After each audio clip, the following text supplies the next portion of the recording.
사람은 너나 할 것 없이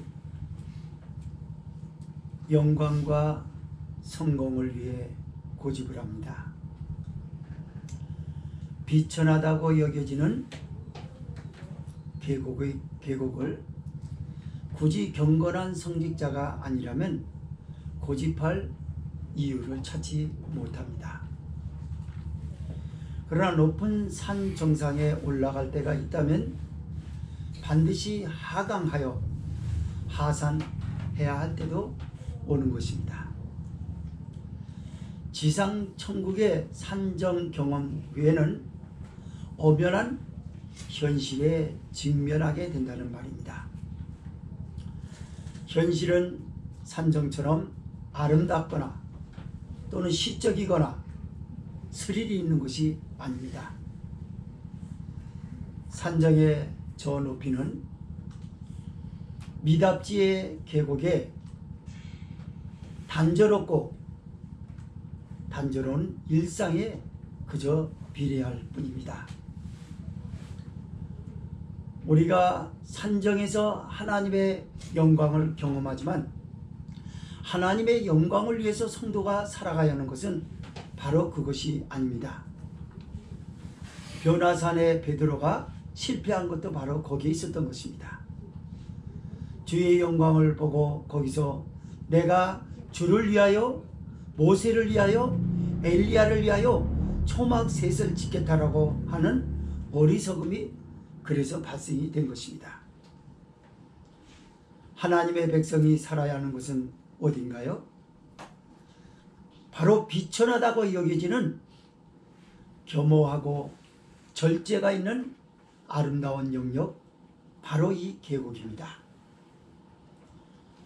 예수님께서 하나님의 영광의 산정을 스스로 포기하시고 낮고 천한 계곡인 세상에 성육신하신 모습에서 성도의 롤모델이 되어지고 있고, 교회가 본받아야 할 분은 바로 예수 그리스도라는 사실입니다.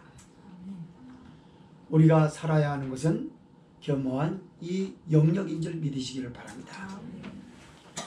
저명한 인사가 말하기를 그렇게 표현을 했습니다. 누구든지 앞으로는 절제하는 사람만 살아남을 것이다, 그런 얘기를 했어요. 무엇을 보아도 웃거나 웃지 않거나, 무엇을 보거나 웃는 사람을 경계하라 라는 탈무드의 말이 있습니다.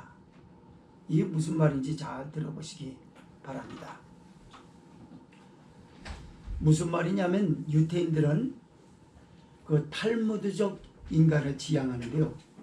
탈무드적 인간이란 뭐냐면 균형 잡힌 인간을 말합니다. 즉 좌로나 우로나 치우치지 않는 것 말입니다. 결코 과하지 않는 것, 결코 극하지 않는 것, 이걸 탈무드적 인간이라고 할 수 있어요. 요즘 우리 사회는 과해야 족하고 극해야 통하는 세상이 되어버렸어요. 이건 정치판도 그렇고 어디든지 다 그래요. 믿음의 사람이 과욕을 부리다가 그만 낭패를 만나고, 극해야 된다라고 했다가 저지른 범죄와 그 시행착오가 오늘날 코로나19를 부르지는 않았다라는 겁니다. 오늘 본서는 다윗의 고백이에요. 다윗이 자기 파란만장했던 인생사를 쭉 그립니다. 주마등처럼 그의 뇌리를 스치면서 오는 것이 있었어요. 아, 사람은 어린아이가 됐든 어른이 됐든지 간에 자기를 통제할 능력이 없구나. 그래, 그렇다면 내가 지금까지 이해까지 오고 앞으로 하나님의 인도를 더 받고 아름다운 인생으로 유정의 미를 거두기 위해서는 하나님의 기쁨이 되는데, 나를 통제할 분은 하나님밖에 없다. 그래서 하나님의 강권적인 간섭에 자기 자신을 통제받기를 바랬던 그 신앙 고백을 우리는 듣고 있어요. 이런 배경과 내용을 통해서 말씀을 두 가지로 나눠서 보겠습니다. 첫째로 14절에서 19절입니다. 철저한 하나님의 은혜와 간섭에 자신의 인생을 고집하는 시인입니다. 두 번째 20절에서 24절은 하나님만이 시인의 인생의 즐거움이요 모사가 되었다라고 시인은 고백을 합니다. 14절에서 19절 읽습니다. 시작. 내가 모든 재물을 즐거움같이 주의 증거의 도를 즐거워하였나이다. 내가 주의 법도를 묵상하며 주의 도에 주의하며 주의 율례를 즐거워하며 주의 말씀을 잊지 아니하리라. 주의 종을 구대하여 살게 하소서. 그리하시면 주의 말씀을 지키리라. 내 눈을 열어서 주의 법에 귀한 것을 보게 하소서. 나는 땅에서 객이 되어 싸우니 주의 계명을 내게 숨기지 마소서. 아멘.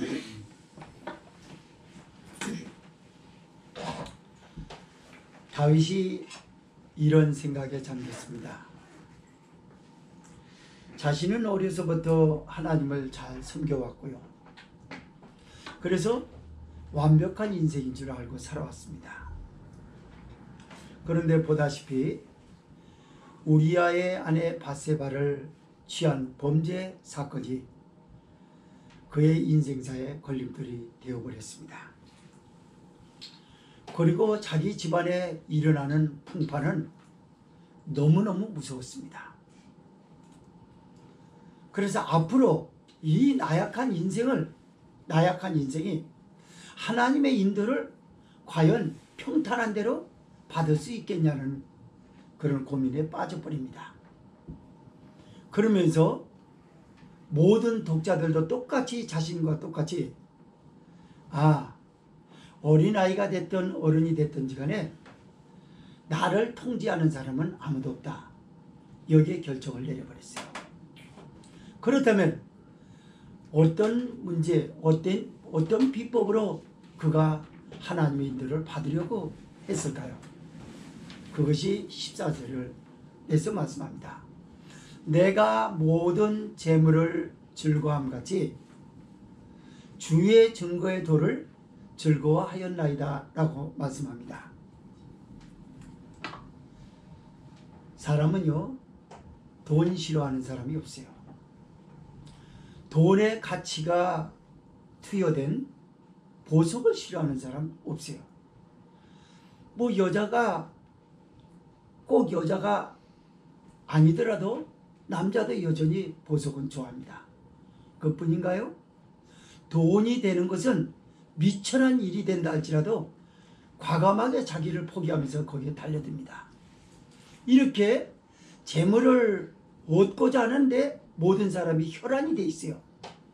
그 일은 거의 즐겁게 한다는 말입니다.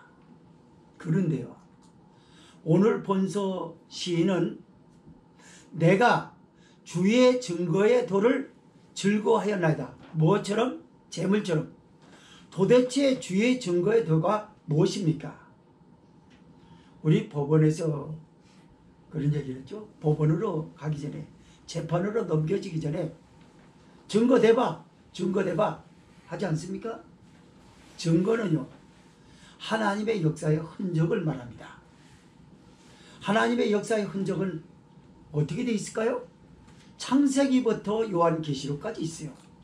그래서 성경과 그리고 강대상에서 목회자를 통해 선포되는 메시지가 재물을 즐거움같이 이것을 받아들였다는 게 시인의 신앙 고백인 것입니다. 성령은 말씀합니다. 네가 은혜 받기를 바라느냐? 하나님의 축복된 백성이 되기를 그토록 바라느냐? 하나님의 마음에 합한 사람이 돼서 세상 앞에 인생이라고 하는 거 이렇게 그 영화가 극하다라고 하는 걸 보여주고 싶느냐? 그렇다면 너 자세부터 고쳐라. 무슨 자세요? 예배를 드리러 올 때 억만금을 얻으려는 그 기대감으로 자발적인 걸음이 되려고 합니다. 찬송을 부를 때 억지로 부르지 말고 돈이 나온다고 생각하고 찬송을 부르라고 하는 거예요. 메시지를 들을 때 오늘 우리 목사님이 선포하는 하나님의 말씀을 들으면 로또 복권에 당첨된다라는 기대감을 가지고 하라는 얘기입니다. 여러분, 복권을 산 사람이 복권을 이렇게 번호를 맞힐 때 대충 에이 맞거나 말거나 뭐 이런 사람 있습니까? 눈이 뚫어져라고, 종이가 뚫어져라고 그걸 숫자를 봐요. 틀렸는데도 다시 반복해서 보는 거예요. 이유가 뭡니까? 그만큼 당첨되려고 하는 기대감이 컸기 때문에 그런 것입니다. 메시지를 그렇게 받으라는 거예요. 아멘. 아멘. 맞습니다. 하나님의 말씀을 받을 때는요, 사실 웃으면서 받아야 돼요. 누군가가 간지럽다고 표현을 못한다고 하는 것처럼 할렐루야, 아멘. 하나님의 말씀은 그렇게 받아야 되는 거예요. 웃으면서 받아요. 곤란 사람처럼 그냥 입을 대빨 내밀고 뭐 맞짱 뜨려고 하는지 모르겠지만 그런 기분으로 말씀을 받는 건 그건 태도가 안 되는 거예요. 성령이 말씀하는 겁니다. 그렇습니다. 그래서 시인이 바로 재물을 얻은 것 같이 주의 증거의 도, 즉 말하자면 믿음의 조상들 이스라엘 역사 가운데 역사하셨던 하나님의 말씀을 볼 때마다 그 무궁무진한 말씀을 대할 때마다 기쁘고 즐거운 마음, 설레이는 마음으로 말씀을 받아들이고 자기 삶 가운데 적용했다는 사실입니다. 내가 주의 법도를 묵상하며 즐거워하였나이다 라고 바로 15절에 그런 고백을 해요. 자, 주의 법도를 묵상하며 즐거워하였다. 묵상과 즐거움이라는 걸 따로 떼어서 보려고 그러지 말고 하나의 종합적인 그 단일체를 보고 한번 여러분이 상상해 보십시오. 묵상하는 것, 하나님의 말씀을 받았습니다. 하나님의 말씀이 여기서 막 일어나는 거예요. 내 심령 깊은 곳에서 그 경이로움과 경탄, 금치 못하는 경탄과 기쁨, 말할 수 없는 것들이 여기서 끌어올라오는 거예요. 내면서부터. 그리고 거기서부터 웃는 것입니다. 즐거워할 때 여러분이 남들에게 보여주는 표정이 있지 않습니까? 그런 거예요.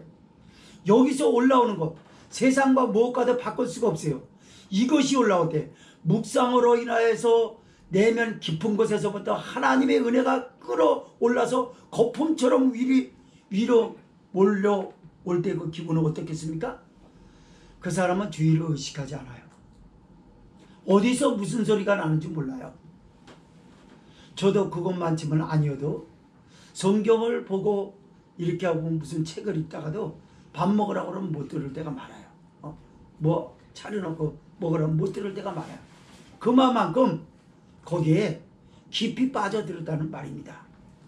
성도 여러분, 성경에서는 여기서 자꾸 하나님의 말씀을 주의 도라고 했다가 또는 법도라고 했다가 또 율례라고 했다가 또는 계명이라고 했다가 다양한 색깔로 바꾸면서 얘기를 합니다.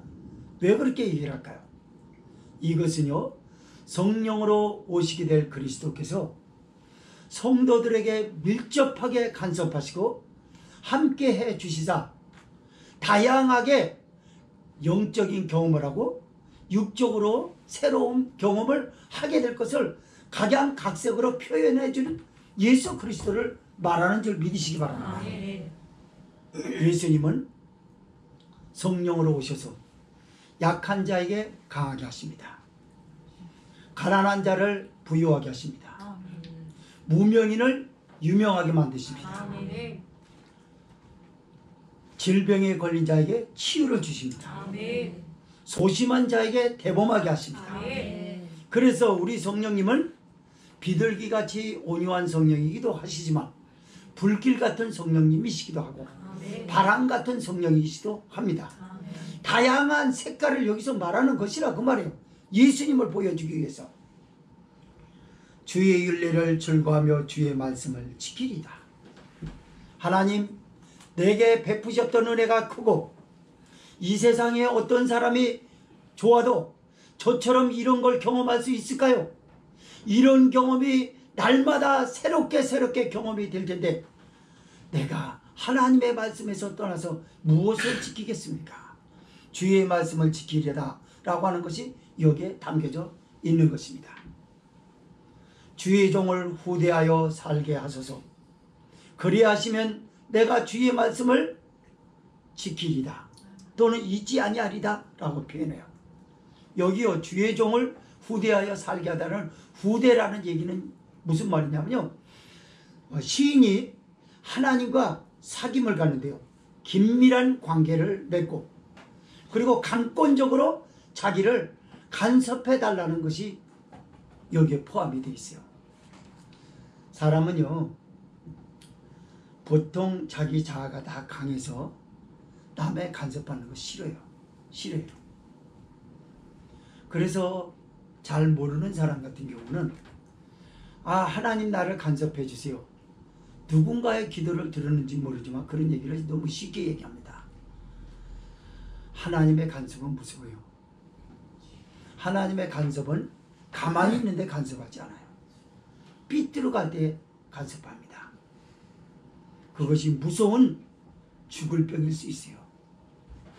그것이 인생 파탄 지경에 빠뜨리는 엄청난 깊은 구덩이일 수 있습니다. 그것은 엄청난 좌절과 절망감이 밀려오는 것일 수 있어요. 다윗이 사울을 피하여 도망당하던 처절한 인생살이, 이웃나라 블레셋의 가드로 쫓겨가서 망명생활을 해야 하는 그런 좌절감, 이것이 하나님의 간섭입니다, 여러분. 그런데요, 누구든지 신앙생활 바로 하고 싶으면 이것을 받아야 돼요. 하나님은 예외 없이 구원받은 백성을 어느 정도까지는 간섭하십니다. 하나님, 나의 모든 일거수일투족을 간섭해 주세요 라고 하지 않은 사람도 하나님은 일부 간섭해요. 그래서 예수님 믿다가 잘못됐다가 병들어서 엄청난 고통을 경험한 사람이 있어요. 하나님은 왜 그에게 잔혹하게도 일벌백계를 하실까요? 그런 사람들은, 하나님의 간섭을 받은 사람은 하나같이 천부여 의지 없어서 손들고 옵니다 라면서 안 돌아온 사람이 또 없거든요. 맞습니다. 다윗이 고백한 게 그거였어요. 하나님, 앞으로 나를 간섭해 주십시오. 욥기서의 말씀처럼 나를 침 삼킬 동안도 버려두지 않는 하나님, 1분 1초도 나를 내버려 두지 않고 불꽃 같은 눈으로 지켜보시고 간섭하시는 하나님이라고 욥이 고통을 호소할 때 그렇게 고백했어요. 어찌하여 이 연약한 사람을 그렇게 놓지 못하시나이까? 내가 바다니까, 용이니까, 내가 무슨 그렇게 큰 인물이라고 나라는 사람에 대해서 이렇게 애지중지 하십니까?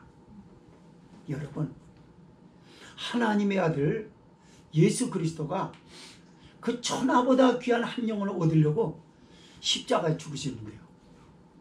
하나님의 영광의 산정을 스스로 포기하실 정도로 애지중지 쏟았던 사랑이 얼마나 큰데 그렇게 쉽게 포기한답니까? 그래서 이교도의 신앙하고 기독교의 신앙의 차이는 바로 여기 있는 겁니다. 이교도가 믿는 신은 사람의 마음대로예요. 그렇지만 우리 기독교의 하나님은 사람이 마음대로 못해요. 하나님이 마음대로 하십니다. 아멘. 그리고 하나님은 너무나 인격적인 분이에요. 아멘. 그리고 우리를 쉽사리 포기하지 않아요. 아멘. 이방신들은 스스로 자기 이방인 편에서 스스로 포기하고, 신이 그를 포기했다라고 어떤 결과를 보고 그런 말들을 많이 해요. 그러나 기독교의 하나님 우리 예수님은 우리를 포기하지 않습니다. 아멘. 포기하실 줄 알았다면 십자가에 못 박혀 죽으실 이유가 없었어요. 그래서 우리를 포기하지 못하기 때문에 십자가에 자기 물과 피를, 몸을 내어주면서까지 너는 내 것이라고 인치고 인증을 하신 줄 믿으시기를 바랍니다. 아멘. 그래서 다윗이 그런 거예요. 하나님의 이렇게 강권적인 간섭을 받는 사람이라면 자연인의 식견을 가져서는 안 되지 않습니까? 그게 지금 17절이에요? 18절이에요? 17절인가? 내 눈을 열어서 주의 법에 기이한 것을 보게 하소서. 아멘. 아멘. 믿음의 사람들은요, 모름지기 식견이 영적이어야 돼요. 영안이 열려야 되는 것입니다. 아멘. 영안이 열리지 않으면 참 답답해요. 시인이 여기서 내 눈을 열어서 주의 법에 기이한 것을 보게 해달라는 애절함, 거기에 품고 있는 뉘앙스가 무엇인가요? 주님, 나로 인하여 제대로 된 가치 기준을 보게 해달라는 겁니다, 여러분. 세상 사람의 가치의 기준은 어디 있습니까? 얼만큼 크냐? 명품이냐? 돈이 얼마나 가느냐? 가치 기준은 거기도 있어요. 영안의 눈이 열린 사람의 가치 기준은 무엇을 봅니까? 그걸 보는 게 아니에요. 그는 장차 이 세상은 나중에 어떻게 될 것이고 인간은 죽으면 어디로 가냐라고 하는 겁니다. 내가 어디서 와서 무엇 때문에 어떻게 살다가 어떻게 가야 되는지 물음표를 달고 있지 않습니까? 그런데 자연인의 눈으로서는 그거를 물음표를 달 이유가 없어요. 그냥 마구잡이로 사는 겁니다.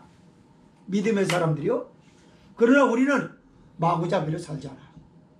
우리의 가치 기준은 예수 그리스도 그분에게 두었습니다. 아멘. 왜 그렇습니까?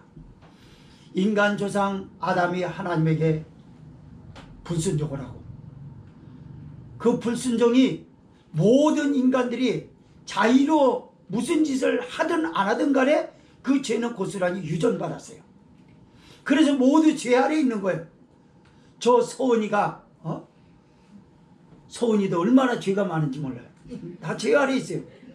그래서 다 죄 아래에 있는 이들은 하나님의 심판 가운데 지옥에 가야 된다라고 하는 것이 창세기 3장에 에덴 동산에서 축출된 아담과 하와를 보고 우리는 익히 알 수 있습니다. 맞아요. 거기 아담이 땀을 흘리면서 가시와 웅건기를 경험해야 된다라는 얘기는 무엇이냐면 삶의 고통만 얘기하는 게 아니에요. 거기에 영적 뉘앙스는 지옥을 말합니다. 나중에 하나님의 심판이 있다라는 걸 말하는 것이거든요. 맞습니다. 그래요.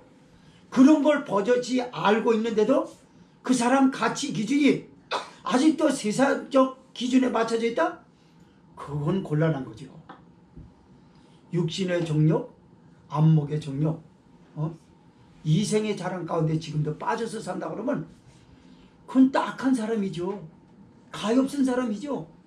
그 사람 보고 영적인 사람이라고 말할 사람이 어디 있겠어요? 그는 아직까지도 근시안적인 자연인의 눈을 달고 영적인 눈을 가졌다라고 착각 속에 살았을 뿐이지 그의 눈은 여전히 자연인의 눈일 뿐입니다. 성령이 말씀하는 거예요. 참복된 교회 목사야 성도들아, 네 눈은 자연인의 눈이냐? 예수님을 구주로 영접하여 중생한 영안을 가지고 있느냐 묻습니다. 여러분의 눈은 무슨 눈입니까? 여러분의 눈이 무슨 눈이라고 하는 것을 굳이 우기지 않아도 여러분의 가치 기준이 어디에 두고 있느냐에 거기서 분명히 여러분의 눈은 자연인의 눈이고 영안이 될 수 있는 것입니다. 예수님이 세상에 나의 출세보다 더 커 보이지 않는다 그러면 그 사람은 자연인이에요. 십자가라고 하는 위대성, 십자가라고 하는 것이 나라고 하는 사람에게 절제를 배워주고 인내를 배워주고 참을성을 가르쳐주고 하나님의 영광을 위해서 거룩하게 살아갈 수 있는 거룩한 품성을 지니게 하는 능력을 가지고 있다고 하는 것을 보지 못한다면, 그걸 적용하지 못한다면 그 사람은 그냥 세상 사람이에요. 코로나19라고 하는 이 시점에 와서 교회의 맹점은 어디 있습니까? 바로 여기입니다. 아직도 가치 기준이 예수님이 아닌 게 많아요. 저에게 어떤 동영상을 보내줬습니다. 어떤 대형교회에서 어느 가수가 나와서 저기 복음송 가는 걸 들었어요. 그렇지만 제가 듣기로는 다른 사람들은 그게 눈물이 나는지 모르지만 제가 보기엔 연예인들을 많이 거기다 모아놨더라고요. 모아놓고 잔치했을 뿐이에요. 사람들에게 자랑을 했을 뿐이에요. 영안의 눈으로 본다면 말입니다. 코로나19라고 하는 이 어려움에서 교회가 두는 가치 기준은 어디 있습니까? 돈입니다. 마지막 교회가 버텨보려고 하고 먹고 살기 위해서. 대피 기도하신 집사님처럼 영혼을 위해서 눈물을 흘리고 영혼을 사랑하고 영혼을 위해서 살아가야 한다라고 하는 목적을 잊어버렸어요. 그리고 어떻게 하면 이 어려운 시기에 헌금이 더 많이 나와서 교회를 새로 건축할 것인가? 어디에다가 우리는 종교 부지를 어디에 될 것인가? 여기 있는 것이지 영혼에 대한 것들을 거기에 두고 있지 않는다 그러면 그 가치 기준은 여전히 세속적이요. 그건 교회가 갖는 게 아니에요. 그건 사업장에서 경영하는 영업인들이 가지고 있는 마인드일 뿐이지 그것이 영적인 눈이 될 수 없고 영적인 마음이 될 수가 없는 것입니다. 시인이 그럽니다. 왜 자기의 눈을 열어서 주의 법에 기이한 것을 보게 해달라고 했을까요? 나는 땅에서 객이 되었사오니 주의 계명을 내게 숨기지 마소서. 19절에 그렇게 고백을 해요. 여러분, 이 땅에는 아름다운 것들이 얼마나 많습니까? 옛날에 비하면요, 모든 생활의 편리함, 첨단 기구들 이런 것들은요 옛날에 비하면 지금은 별천지예요. 제가 지난번에 정읍에 그 예배드리러 신방 예배드리러 갔다 왔어요. 그런데 약을 주는데 드론으로 준다고 그러더라고. 나고 제가 어려서 약 주는 걸 많이 봤고 저도 주는데 같이 이렇게 도운 적도 있었어요. 그런데 호수를 약 뿌리는 거 이거 약통을 지게 줘요. 지고서 이거 이렇게 주기도 합니다. 그렇지만 고무다라 이만 대다 농약을 타가지고요 호수를 길게 해가지고 한 사람은 주고 그 뽐뿌질을 하고 그리고 하나는 따라다니면서 줄 줘야 돼요. 논이 크거나 그러면요 두세 사람이 붙어요. 호수 여기저기 꼬여가지고 안 끌리니까. 안 그러면 이 꺾여가지고 또 약도 잘 안 나오고 그러잖아요. 그랬거든요. 얼마나 힘들지 몰라요. 약 주고 나잖아요. 눈이 피곤하고 나가 떨어집니다. 그리고 병들어의 사람 농약 속에 있으면 며칠 동안 몸이 녹으라고 그래요. 그 약 주고 나면 바람이 역풍이라고 또 불어보세요. 그러면 막 약을 그냥 들이마시고 그러면 견디질 못하거든요.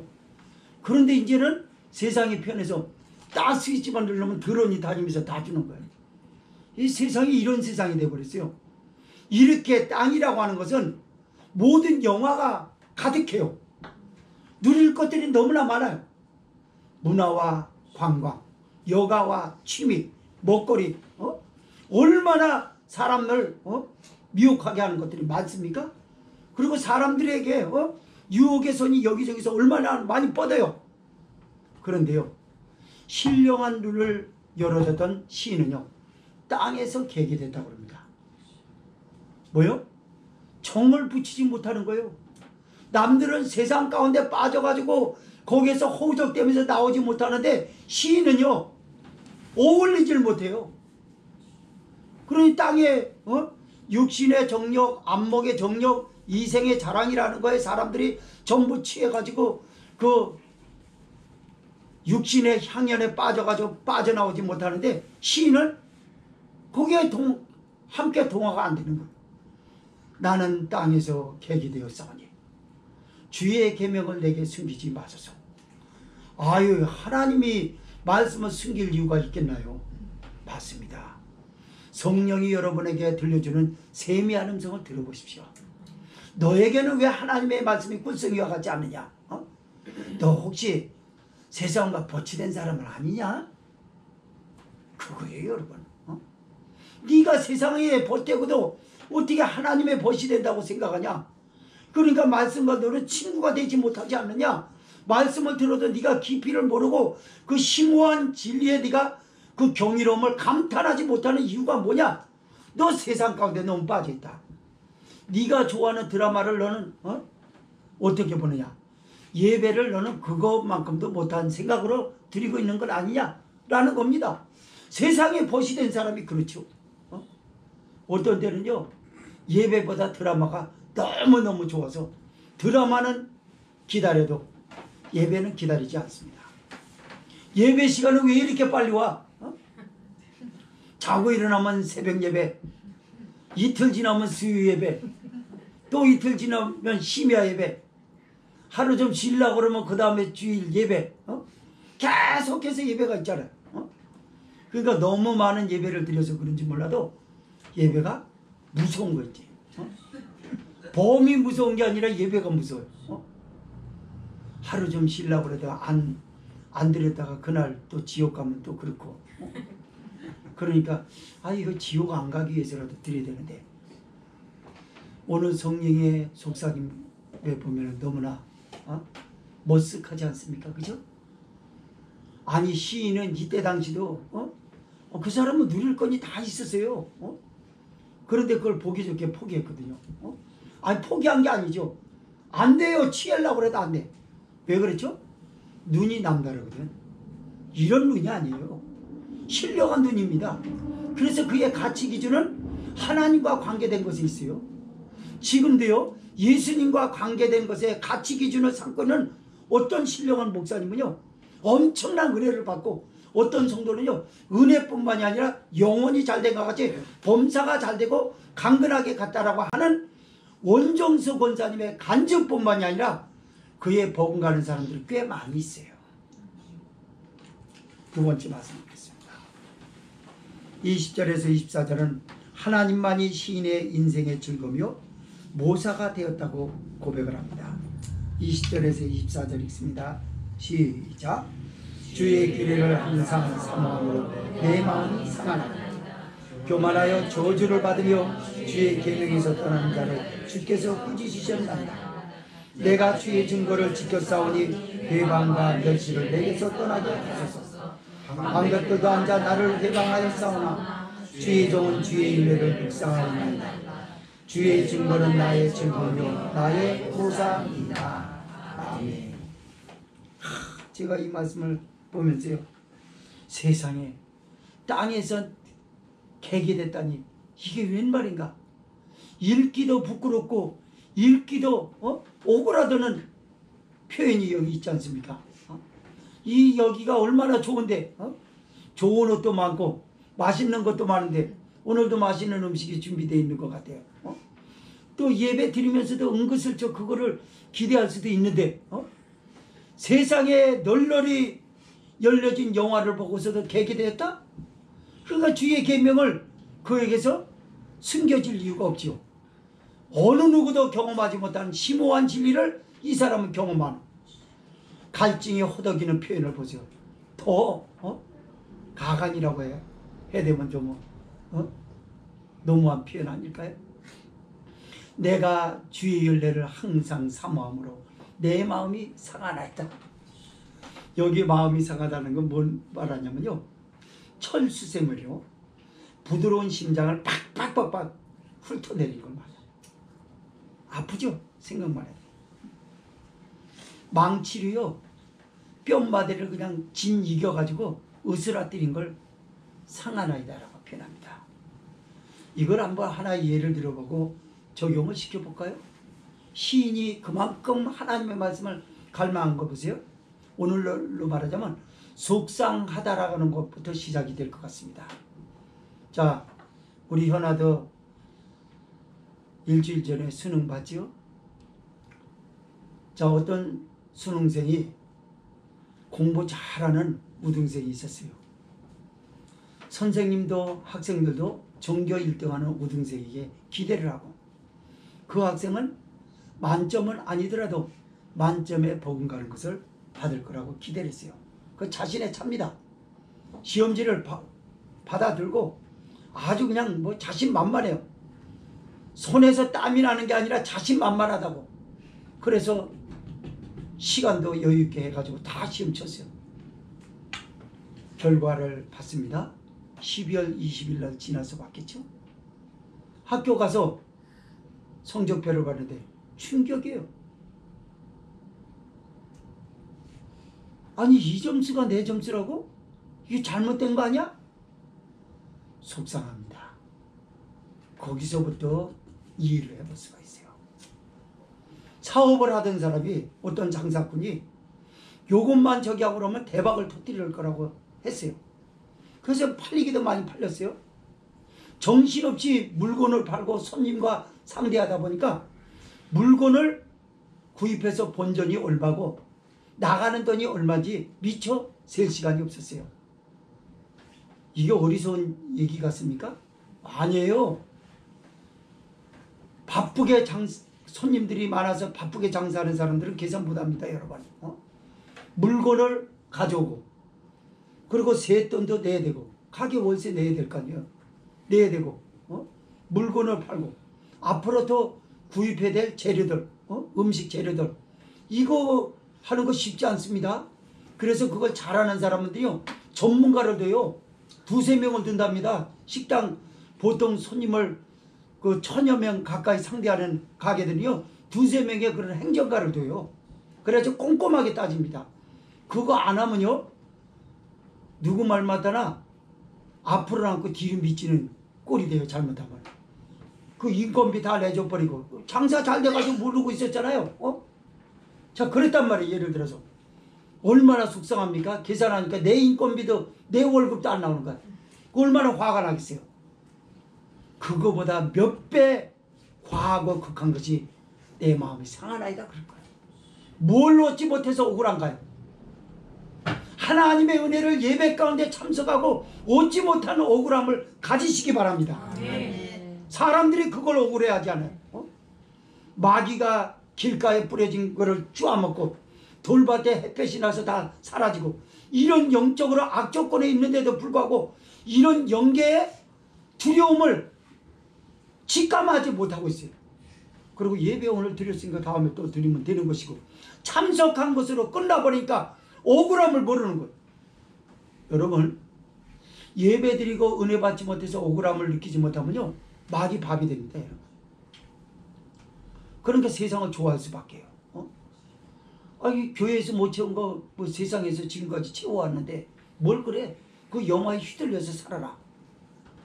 가뜩이나 내가 나를 통제하지 못하는데 고삐 풀린 망아지처럼 세상 앞에 그렇게 내버려두면 교회 와서도 그냥 무방비한 상태에서 어떤 간섭을 받지 않으려고 스스로 통제하려고 하는 의지력까지도 발동되지 않는다면 작동되지 않는다면 그 사람은 어떻게 되겠어요 여러분? 마귀의 밥이 되는 겁니다. 시인의 고백은요 시인 한 사람이 사람들에게 뭘 자랑삼아 고백한 게 아니에요. 독자들에게 똑같이 이렇게 되게 해달라는 말이었어요. 하나님을 놓치면 당신 죽는다 그 말입니다. 하나님 없이 예배드리는 것이 얼마나 많아요.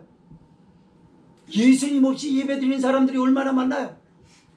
대표 기도 하셨던 집사님처럼 오늘 주님을 만나고 가게 해주세요. 아멘. 만나고 가게 해주세요라고 하는 어떤 의지도 없이 준비되지 못한 상태에서 왔다라고 그러면 하나님의 은혜를 놓치기가 일쑤예요. 두 눈을 부릅뜨고 아멘 하면서 받아 먹어도 시원찮을 판에 모든 것을 무방비한 상태로 그렇게 돼버린다 그러면 그 은혜를 받겠어요? 은혜 못 받았다고 억울하겠어요? 은혜 못 받은 거에 대해서 성적 못 받은 것 못지않게 억울해 하시기 바랍니다. 아멘. 그럴 때 하나님의 은혜를 받게 되는 줄 믿으시기를 바랍니다. 아멘. 교만하여 저주를 받으며 주의 계명에서 떠난 자를 주께서 꾸짖으셨나이다. 시인 시대만 하더라도요.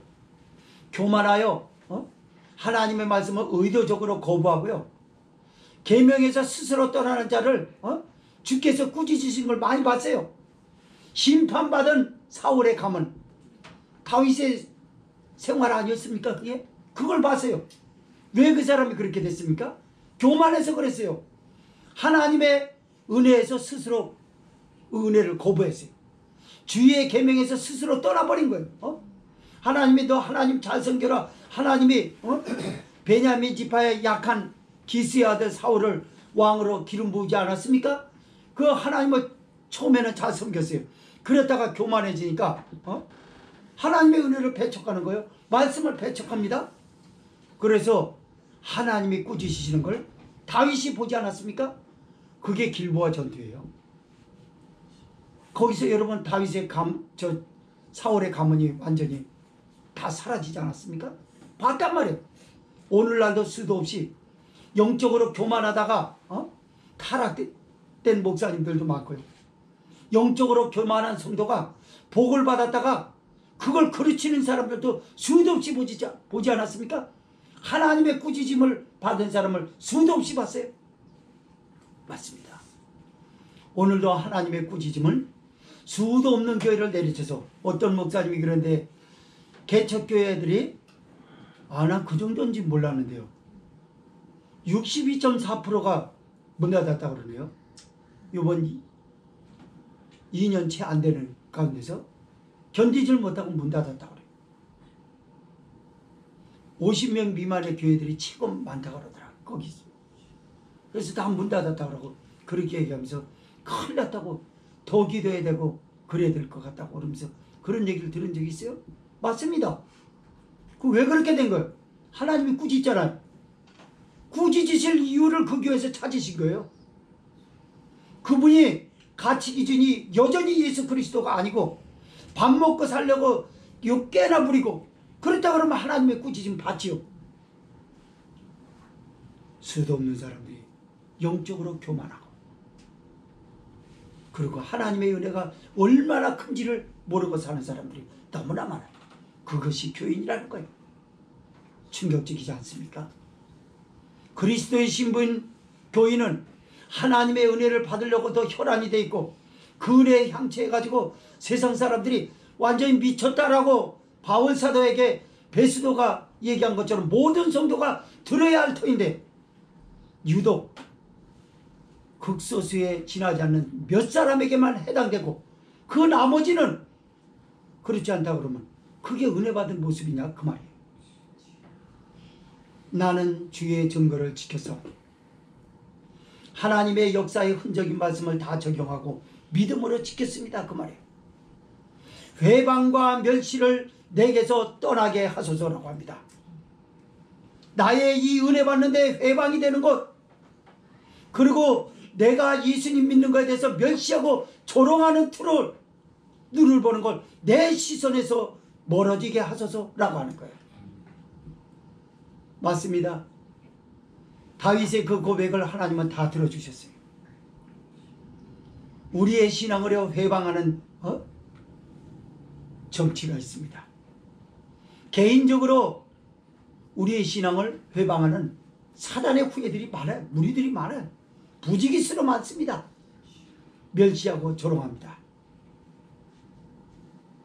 그러나 다윗은요 더 나가서 무슨 표현을 하냐면요 방백들도 앉아 나를 회방하였사오나 나는 주의 율례를 묵상하였나이다 라고 합니다. 방백들도 앉아 나를 회방했다. 무슨 말이냐? 회방과 멸시를 내게서 떠나게 해달라고 하는데 그 다음 구절에 가가지고 23절에서 그러는 거예요. 방백들도 앉아 나를 회방하였사오나 나는 주의 율례를 묵상하였나이다 라고 합니다. 이게 무슨 말이냐? 다윗이 왕 아니었습니까? 요 당시 방백들은요 왕에게 그의 신복들은 왕에게 국가와 백성들의 안위를 위해서 조언합니다. 그건 왕으로서 반드시 들어둬야 될 말이에요. 그것조차도 신앙의 회방으로 치부한 겁니다 여러분. 그래서 하나님의 은혜에 빠져버릴 나를 그쪽으로 끌어내려고 했는데도 불구하고 거기에 동요되지 않았다 그 말이에요. 주의 율례를 묵상하였나이다 라고 하는 걸 그걸 표현하는 거예요. 하나님 그때도 내가 묵상했습니다. 맞습니다. 저도 어떤 때는요, 그 사모님이 그 전에 그런 얘기를 많이 했었어요. 내가 뭐 들으면서 얘기하다 성경 읽고 또 얘기하다 읽고 그러니까 그러면서 무슨 성경을 읽냐고 나보고 그러더라고. 근데 난 읽는다고. 다 이렇게도 묵상돼요. 대화하다가도. 넘어와서 계속 말하면 그건 저기 하지만 때로는 조금씩 얘기하고 그러면서도 묵상돼요. 이게 산만한 거 아니에요? 뭐 한 가지만 저기 해야지 그렇게 하고 되는 거? 그게 능력 아닙니까? 맞아요. 하나님의 은혜가 크다는 걸 제가 얘기하는 거예요.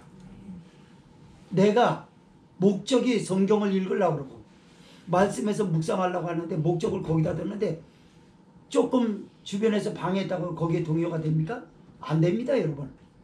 사람의 학식으로는 사람의 지식을 습득하는 데 있어서는 그게 철저한 방해가 될 수 있어요. 영적으로는 그렇지 않아요. 내 안엔 성령이 계세요. 여러분 안에 성령이 계세요. 방해하지 못합니다. 정신만 똑바로 차리면요, 우리의 은혜를 얼마나 은혜를 무궁무진하게 받을 수 있는 길이 얼마나 많은지 몰라요. 사람들은 그런 걸 모르고 있어요. 하나님이 내리시는 은혜가 더 큰 줄 믿으시기 바랍니다. 방해하는 세력은 많아요. 사탄이 직접거리고 많습니다. 그러나 하나님이 내리신 은혜, 우리를 향하여서 십자가에 못 박혀 죽으신 하나님의 사랑인 예수님의 십자가의 은혜는 이 세상 어느 것과 비교할 수 없을 정도로 대단하고 크십니다. 그래서 우리는 어쩔 수 없이 은혜를 받을 수밖에 없는 줄 믿으시기 바랍니다. 주의 증거는 나의 즐거움이요 나의 모산이다. 24절 결론이 내려지는 거예요. 자, 하나님, 내가 성경을 접하고 또 하나님의 역사적인 이스라엘과 그 조상들에게 역사하고 많은 선진들에게 역사했던 증거의 말씀이 내 인생의 즐거움입니다. 왜 그러니 하나님 마음에 합한 사람이 아니겠느냐라고 하는 걸 볼 수가 있지 않습니까? 그러면서 뭐라 그래요? 주의 증거는 나의 모산이다라고 그래요. 말씀이 모사. 모사가 뭡니까? 아까 얘기했잖아요. 조언자. 가장 내가 믿을 만하고 신뢰할 만한 신복이 쪽집게처럼 찝어서 말을 많이 하지 않는 그 사람이 말을 적게 하면서 내어주는 것마다 쪽집게예요. 그렇게 조언해서 첫자 가르쳐줘. 즉 인생의 안내자, 감독자가 돼준다. 감찰자가 돼준다 말이거든요.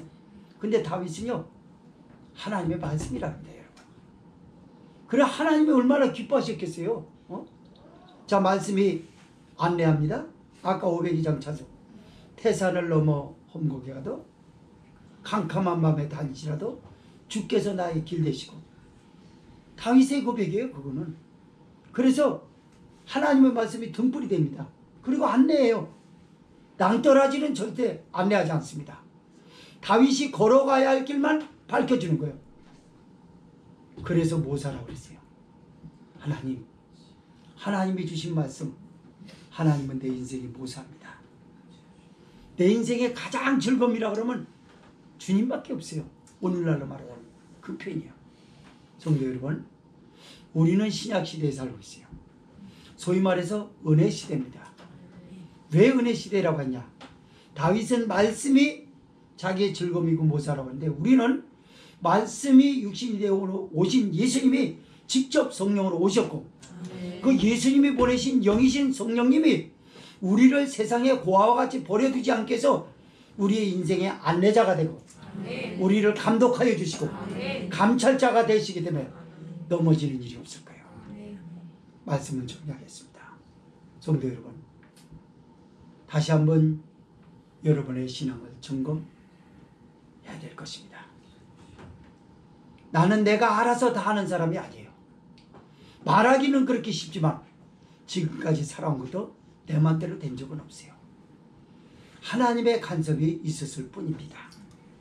그럼에도 불구하고 그 간섭을 끝까지 부딪히고 고집을 피울 때가 있어요. 하나님이 꾸짖으시면 얼만큼 무섭냐라고 하는 말씀을 수도 없이 들었음에도 말입니다. 하나님에게 은혜를 구하고 하나님 나를 조금만 간섭해 주세요. 그리고 지혜를 주세요. 이게 하나님의 간섭이었다는 걸 알게 해주세요. 그리고 내 눈을 열어주십시오. 내가 바라보는 가치 기준은 아직도 세상적이에요. 이제 예수님과 하나님과 관계된 가치 기준을 볼 수 있는 눈을 열어주십시오. 그럴 때 세상의 벗된 생활이 조금씩 정리될 거예요. 그리고 하나님의 말씀을 은혜를 받으려고 못 받으면 억울해서 못 견뎌. 은혜를 하나님이 안 주면 안 되는 그런 사람이 무릇 변하게 될 거예요. 그럴 때 우리 신앙을 흔들 수 없고 해방하는 자가 없게 될 것이고, 나의 인생에서 최고의 즐거움은 하나님, 우리 예수님이 나의 인생의 즐거움이 되고, 주님의 말씀이 나의 인생의 좋은 자로서 나를 좋은 곳으로 안내하고 감독하여 주시고 감찰하여 주시는 분이라는 고백이 저와 여러분에게 나와야 될 줄 믿습니다. 동성으로 기도합시다.